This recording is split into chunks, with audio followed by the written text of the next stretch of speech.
Yeah, dude, isn't it just pretty much without a doubt the best action movie of the 21st century? Well, 21st century, that's all the way back to 2000. So I'm trying to think of what other action movies would have been. Kill Bill gr- Volume 1 is a close competitor to me, but Mad Max Fury Road, in my opinion, takes the cake. Yeah, I would rather watch Mad Max Fury Road than Kill Bill for sure. I mean, it's definitely my favorite movie my favorite like action blockbuster that I've seen since it came out in 2015. That I can say wholeheartedly. And it definitely got robbed of Best Picture. I'll just open up with that. Agreed. Uh, It won a lot of Oscars, though, a lot more than it was a expected lot more to. than I was expecting as well. Yeah. And just to think about the 5 years that have come since 2015 and how much worse society's gotten and how much closer to apocalypse we feel, it seems like it's aged perfectly. Yeah, especially given how similar the main villain in the film looks like Donald Trump. I always thought that was hilarious. Like, I don't know to what extent, if at all, that was inspired, but it's certainly a striking similarity that you can't help but realize watching it in the age of Donald Trump.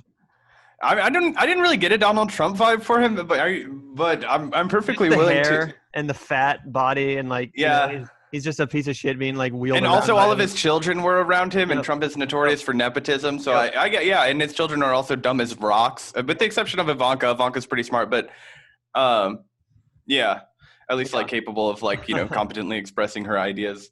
One of the things that I just think is even more apparent to me as I watch this now is just how entirely like anti-capitalist this film really is, and how critical it is of the concept of monopolizing, The resources. resources, yeah, of that are necessary for human survival. And now is the time when we're not only seeing struggle for things like housing, but clean water also in Flint, Michigan, and Yeah. other parts of the country that have been neglected. Yeah, and not only is it a great film about the people at the top hoarding the resources, but it's also a great film about what happens to the rest of society when that situation occurs. It kind of just falls into pandemonium, a cesspool of filth and violence, and human beings need to be taken care of. They need the most basic resources met to kind of keep their shit together. And I think Mad Max Fury Road, in all of its apocalyptic glory, is kind of a depiction of what happens when there is no humane centralized authority kind of doling out the necessities to the masses, and it turns into this hellscape, which is so brilliantly visualized in Mad Max. And of course the leader is this obscene fat authoritarian goon who hoards the water, and only gives it out at a certain point and only a little bit. It's just Aqua such a Cola. yeah, yeah. Yeah, uh, I think that even the like little bits of dialogue notes, like the character, the Half Life or whatever, the one with the Tom Hardy is his blood bag or whatever. I can't remember the name of the character, but at one point in it, he says he's going to get a McFeast if he like returns the, just like little notes like that are, yeah. I think, just kind of really add to the script. But one of the other things that I thought was really interesting is that this whole like the actual structure of the movie is so similar to that movie Duel that was like Steven Mm, Spielberg's TV debut, true. where it's like the big rig that's trying to like run the car off the Yeah. road.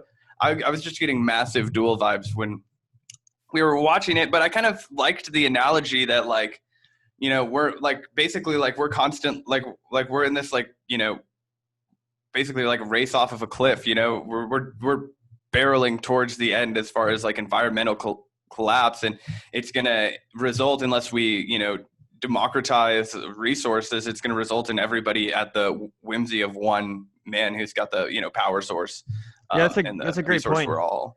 about the metaphor of like the big rigs just in the background, like always just chasing them coming from behind. That I never really thought about it that way, but that could totally be interpreted as a visualization of the coming destruction of climate change, which is certainly another theme of this movie. It takes place in the apocalypse, and it's clear that we still haven't moved on from fossil fuels, the likes of diesel powered engines in this universe. And yeah, I think you're right. It is a very prophetic film in that sense, and it's also just from a production design standpoint, editing standpoint, it's just one of the most flawlessly pulled off movies in recent memory, and I feel like that's part of the reason why it did so well and was so beloved when it came out, is because we live in an era where CGI is just used de facto no matter what, at the expense of artistry or practical effects. Mad Max Fury Road, it had CGI obviously, but for the most part, all those stunts were real. All that cinematography is real. It's not like the film was like shot with a computer or whatever. it's a real bold act of filmmaking, and it's the likes of which just is barely even made by Hollywood anymore. I mean, this almost feels like if Hollywood had kept making movies with as much care and love as they did in like the 80s, you know, films like Total Recall or whatever, like those really like good practical effects driven science fiction blockbuster kind of movies.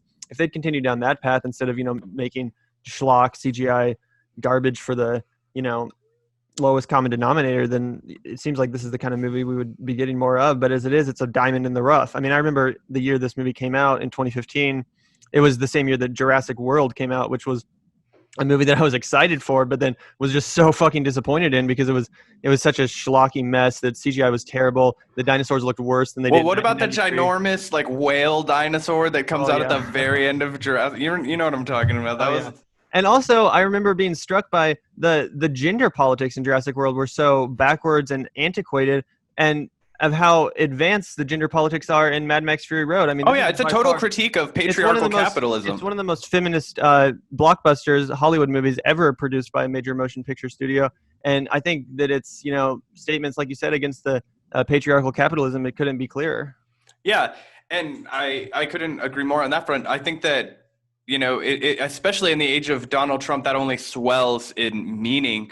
But I also think it's going to continue to grow in potency as we realize that we are going to. I just feel like to some extent this wasteland Earth battleground is just an inevitability. It kind of reminds me of. Did you ever read that book, David Wallace Wells, the New York Magazine editor? He had this book called The Uninhabitable Earth, but it was based on an article that got a shit ton of circulation, and it basically was looking at like, okay, so these is like the worst of the worst that could happen. So like we're currently on track for like 2 degrees of Celsius is like basically like it's not on track. Like it's like we couldn't, if we went to carbon zero today, we're still going to hit 2 degrees Celsius warming.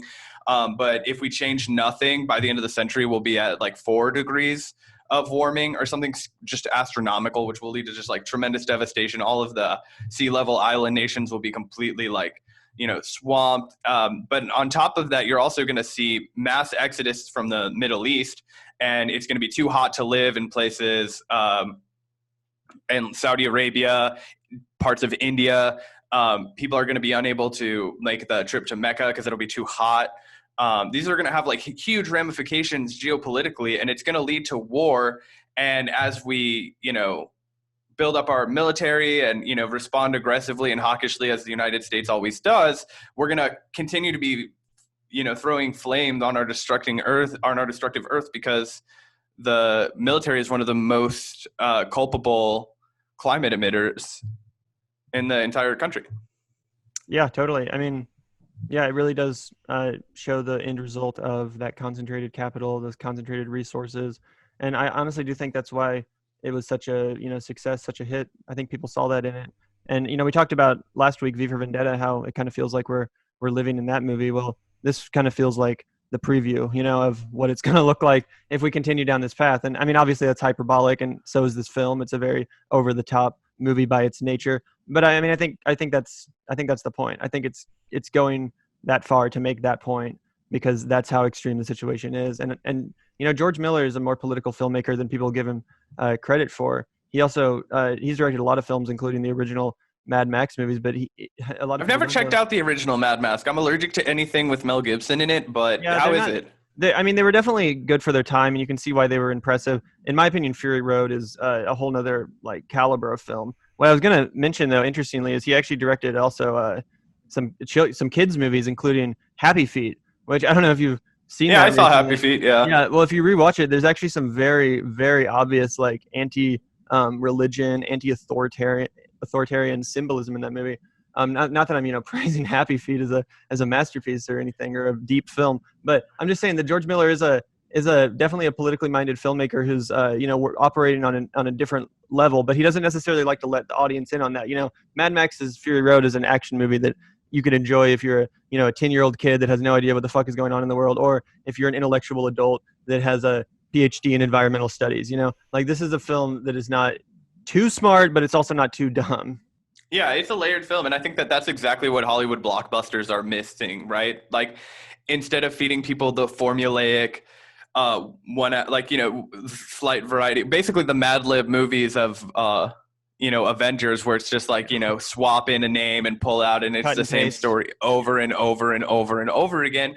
If you give audiences the opportunity to sink their teeth into something while still engaging them, while still entertaining them, I think that it's proof that they would flock to it. And I also think that as we move towards more of a streaming only, it'll be interesting to see how the blockbuster evolves. Yeah. You know what I mean? I will say that was the most recent time I watched Mad Max Fury Road. It was awesome, but I will say I was just wishing it was on a big screen with a big sound system. Because the color paletting is so important to that movie. And I have a 4K TV, and I still was like, I wish I had the cinematic experience. Yeah. It made me miss being in the movies. Seeing it in the theater with those, like, hearing the drum beat and the fucking guitar. Like, that movie is pure rock and roll.